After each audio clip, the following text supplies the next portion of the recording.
punta ng bukid.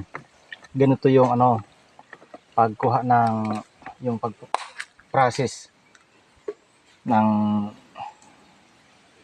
silot.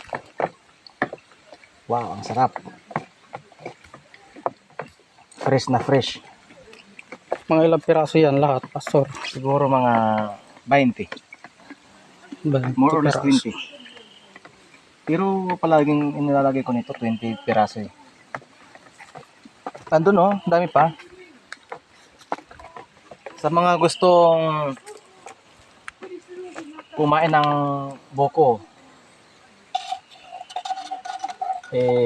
magpunta lang kayo dito. Libre dito, walang bayad. Kahit ilang piraso, Sawa ka na lang. magsasawa ka. Walang bayad.